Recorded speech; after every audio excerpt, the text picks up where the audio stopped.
السلام علیکم ورحمۃ اللہ وبرکاتہ۔ عزیزان گرامی، آج ہم بات کرتے ہیں اس دعا کی جو دعا اپنے گھر سے نکل کر کے باہر جانے کے وقت پڑھی جاتی ہے۔ آپ اپنے گھر سے نکل کر کہیں بھی دوران سفر کے لیے جائیں یا باہر گھومنے جائیں، کسی بھی کام سے جائیں، اپنے گھر سے اگر باہر نکلتے ہیں آپ تو اس دعا کو پڑھ لیں۔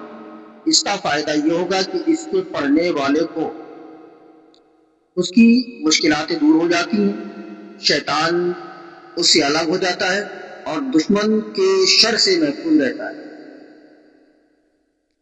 دوستو، وہ دعا کون سی ہے؟ وہ دعا سن لیں۔ دعا ہے بسم اللہ توکلت علی اللہ ولا حول ولا قوت الا باللہ۔ یہ چھوٹی سی دعا ہے، اس کو آپ یاد کر لیں، اس کو پڑھیں، اس کو اپنے عمل میں لائیں، اس سے فائدہ اٹھائیں۔ دوستو، اگر ویڈیو اچھا لگا ہے تو ایک لائک کر دیں، چھوٹا سا پیارا سا کمنٹ کر دیں اور ویڈیو کو شیئر کر دیں۔ فیس بک پر ہمیں دیکھ رہے ہیں تو فالو کر لیں، یوٹیوب پر دیکھ رہے ہیں تو ہمارے چینل کو سبسکرائب کریں، بیل آئیکن کو ضرور پریس کر لیں تاکہ ہمارا ہر آنے والا ویڈیو آپ تک جلد سے جلد پہنچتا رہے۔ تو دوستو، کچھ وقت کے لیے اجازت چاہتے ہیں۔ شکریہ۔ السلام علیکم ورحمۃ اللہ وبرکاتہ۔